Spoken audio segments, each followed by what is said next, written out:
আপনার যত সাহাবী আছে ওদেরকে তাঁবুতে আরাম করতে বলেন। 30,000-এর মধ্যে 29,999-কে আরাম করতে দেন। আমি একটা হুঙ্কার মারবো, 1.5 লক্ষকে ময়দান ছাড়িয়ে দিব। নবীজি বলেন, উমার তোমার সাহস এত বেশি কি করে হলো? মিসুদে উমার বললেন, ইয়া রাসূলুল্লাহ, আমার বুকে ঈমান আছে, সঙ্গে আল্লাহ আছে, রসুলের দোয়া আছে, এর থেকে আর বুলেট কি হতে পারে? ওদের বুকে আল্লাহ নাই, সব কটাকে আমি মুর্দা মানুষ দেখছি। আমার একটা হুঙ্কার ওদের সহ্য করার ক্ষমতা হবে না, ময়দান ছেড়ে দেবে। লড়াই শুরু হলো। রিজাল কি হলো? রিজাল হলো, শেষ রিজাল, এই মুসলিমদের ভিতরে 5 থেকে 7 জন শাহাদত বরণ করে জান্নাতি হয়ে গেলেন। আর ওদের ভিতরে একবার 30 থেকে 40 জন আর তার বেশি তারা হত্যা হয়ে গেল। আর গোলেবাদের রং গোটা ময়দান ছেড়ে কে কোন দিকে পালাবি পালা। তখন ওই সাহাবীরা রোমের ভিতরে ঢুকে সাম্রাজ্যে যত সোনা ছিল সবগুলোকে নিয়ে এসে মসজিদে নববীতে জমা করলেন, গনিমতের মাল। এই মধ্যে এর ভিতরে একটা সোনার জিনিস ছিল, যেটা বাদশা মাথায় নেবে, সোনার মুকুট। মুকুটটা কত ওজন ছিল, একটা মানুষ মাথায় নিয়ে থাকতে পারবে না, অনেক ভারী লাগবে। ওর জন্যই মুকুটের মাথায় শিকলি দিয়ে একদম গম্বুজ কুব্বাতে সোনার শেকল দিয়ে টাঙা ছিল। বাদশা বসে থাকলেই মনে হতে যেন মুকুটটা মাথায় লাগানো আছে। এই সমস্ত মালকে নিয়ে এসে ওই রাস্তাটার পরিমাণ হচ্ছে 15 থেকে 1700 কিলোমিটার রাস্তা। 1-2 কিলোমিটার নয়, দোমোহনা নয়, ডালকোলা নয়, পূর্ণিয়া নয়, 1700 কিলোমিটার। ওই বীর যোদ্ধারা মালগুলো এনে মসজিদে নববীতে রাখলেন।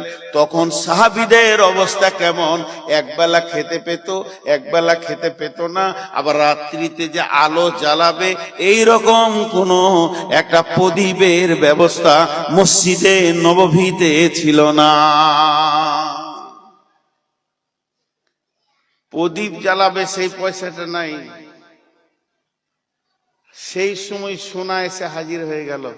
হাজি ভাই, এক টুকরো সোনা পকেটে ভরেলি। ওগুলো ওদের মনই নেই, ওদের মিজাজই নেই, ওগুলো কাজ করার করে দিয়েছি। কেন? একটা ইতিহাসে এরকম পাওয়া গেছে, সাহাবীদের মধ্যে কাকে অনেক রাতে পেশাব লেগেছে, উজু করবে, পেশাব করবে, তাহাজ্জুদ পড়বে, তো আঁধারে রাস্তাটা বুঝতে পারছে না। আঁধারে আঁধারে যেতে যেতে খড়াক করে ওর পায়ে ওই মুকুটটা লেগেছে, তো ওকেও লেগেছে, মুকুটটাও খড়াক করে শব্দ উঠলো। তখন পাশে একজন ঘুম ভাঙা বলছে, কে রে জামি, কোথায় বিরে? পেশাব করো, উজু করো, আল্লাহর কাছে কাঁদবো, 2 রাকাত নামাজ পড়বো। তোর পায়ে কি লাগলো রে? কোথা হুঁটিরে পড়লি নাকি? ও ছোট করে শব্দটা ঘৃণা করে বলছে, বাদশার মুকুটটা, ওই বাদশার মুকুটটা, সোনার মুকুট, তুলে ওজন করা যাবে না, ওটা ওদের দিলে কিছুই নাই, দুনিয়াটাকে মুতের জায়গায় রেখেছিল। মুকুটটা ওজো ওকে ঠেলে পায়ে সরিয়ে দে। আল্লাহ রসুল বলেছেন, আমার উম্মতকে কখন ব্যবহার করবে বিধর্মীরা? যখন এরা দুনিয়ার পেছনে দৌড়বে আর আখিরাতকে ভুলে যাবে, তখন এরা কুত্তা বানবে। হুব্বুদ দুনিয়া কারাহায়াতিল মউত। বাঁচতে চান? আল্লাহ বাঁচাতে চাইছে আমাদেরকে, দুনিয়াতেও চাইছে, আখিরাতেও চাইছে, কিন্তু আমরা সেই স্ট্রাকচারে আসছি না। এখন আপনাদেরকে একটা উদাহরণ দিব। এই যে স্টেজে ভাইরা বসে রয়েছেন, ইনি আমাকে মহব্বত করেন।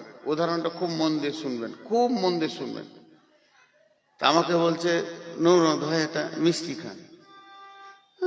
খাও না, সুগার খুব বেশি।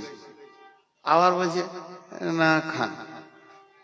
ভাই বাস আলহামদুলিল্লাহ, আপনি বললেন খুব ভালো, আমি খাবো না, আমি সুগারের। তখন বলছে মিষ্টিটা ভালো আর মিজাজ ঠিক থাকবে। তখন আমি বললাম ভালো হোক আর খারাপ হোক ভাই, আমার সুগার হয়েছে। না, এটা শুধু আপনার জন্য এনেছি স্পেশাল, এখানে মাল যা করে না, একদম 22 টাকার সাইজে এত বড় এক পিস খান। বলেন আর সহ্য হবে? 400 সুগারের রুগী, আর সুগারের রুগীদের মিজাজ নিজের হাতে থাকে না। তখন আমি ফট করে রেগে গিয়ে বলছি, আল্লাহর কসম আমি মিষ্টি খাবো না। আমি একবার কসম করেছি, রেগে গেলাম, একবার কসম করলাম। উনি তখন মিষ্টির প্লেটে চলে গেল, ওনার দিমাকে বললে, ওরে কসম খেয়েছে মানে আর মিষ্টি খাবে না, একটা রাখে। ওই পাশের ভাই, এই কসম গুলো একটু খেয়াল করবেন, আল্লাহর রাস্তে বলছে, আমি খুব গভীর কথা বলবো। ওই পাশের ভাই আবার কি বলছে জানেন? প্যাস্টিজ রাখা মুশকিল। বলছে ভাই মৌলানা সাহেব এলেন? বলে হ্যাঁ। খবর সব ভালো? বলে ভালো। আপনার জন্য একটা কথা শুনলাম। কি কথা শুনলেন আপনি? আপনি নাকি দোমনাতে কার পকেট থেকে মোবাইল চুরি করেছেন। আচ্ছা, এটা সহ্য করা যাবে? মিষ্টিটা কোন রকম গেল, পাঁচবার সহ্য করা, কিন্তু ওটাতে একবারও সহ্য করা যাবে না, প্লাস্টিক ফাইচার হয়ে গেছে। তখন আমি কসম খেয়েছি, আল্লাহর কসম, আল্লাহর কসম, আল্লাহর কসম, আল্লাহর কসম, আল্লাহর কসম, আল্লাহর কসম, আল্লাহর কসম, আল্লাহর কসম, আল্লাহর কসম, আল্লাহর কসম, আল্লাহর কসম। কবার খেলাম? গুণের নেই, 11 বার। কবার খেলাম? 11 বার। আমি জীবনে কারো পকেটে হাত দিইনি। তখন উনি ভাবছে বাপরে কত রাগা রেগেছে, কসম যেন ঝরতেই রয়েছে, কসম যেন বন্ধ হচ্ছে না। এখন আপনাদেরকে জিজ্ঞেস করব, একটা কসম আর 11টা কসম কি বাড়াবার? দুটো কি সমান? আচ্ছা, এরা কি ঘুমিয়ে গেছে নাকি? সাধারণ কথা বলছে তো কান ঝাঁঝিয়ে গেছে, আর আমি জিজ্ঞেস করছি তা উত্তর দিচ্ছেন না রে ভাই। উত্তর দেন, এগুলো গভীর কথা, ভালো লাগবে। একটা কসম আর 11টা কসম, দুটো কি সমান? সমান নয়। 11টা মানে ওটা চাপ বেশি আছে। এখন একটা কথা ক্লিয়ার করে দিই, আল্লাহ যদি এই সময়ে এক্ষুনি জিবরাইল পাঠিয়ে বলে, উদাহরণ দিচ্ছি, এখানে নবী নাই, জিবরাইল আসবে না, এই তোরা জলসা ভেঙে দে, ওঠ সুগা, আমার হুকুম, তাহলে আর বকা যাবে?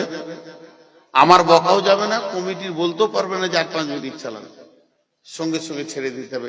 আল্লাহর একটা হুকুম একবার বললেই যথেষ্ট। তার মানে আল্লাহকে কসম খাওয়ার দরকার নাই। তা আল্লাহ কসম খেয়েছে কেন? এটা একটা প্রশ্ন আসছে। আল্লাহর কসম খাওয়া কি দরকার? কসম আল্লাহ খেয়েছে না, আমাদের অভ্যাসটা খারাপ।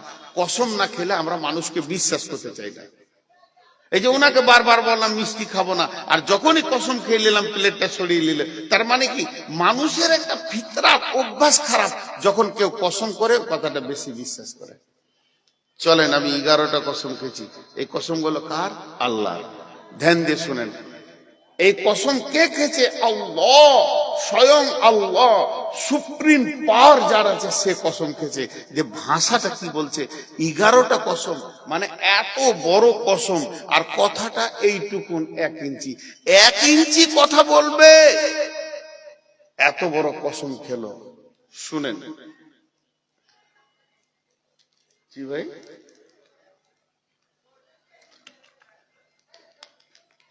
বিসমিল্লাহির রহমানির রহিম।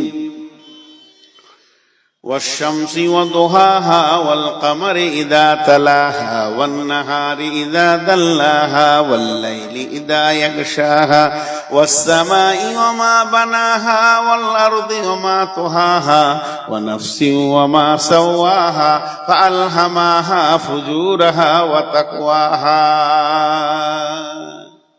11টা কসম আছে এখানে, 11টা কসম আছে। 11টা কসম হলো, কথাটা বললাম না, কথাটা জায়গায় স্টপ করে দিলাম। আরেকবার কসমটা শুনিয়ে দিই।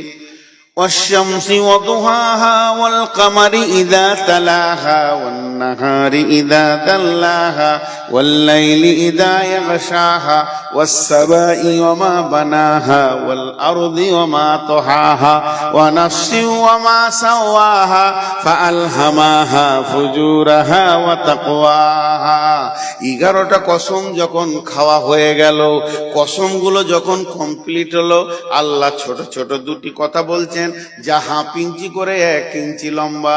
সেই কথা দুটো কি? قد أفلح من زكاها وقد خاب من دساها। এই দুটি কথা বলবে, 11টি কসম খেলেন।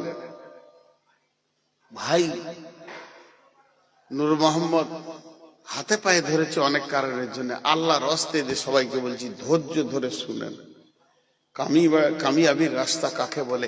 আমি আপনাদেরকে শোনাচ্ছি, আপনারা হলেন সব অপরাধী আর আমি চেয়ারে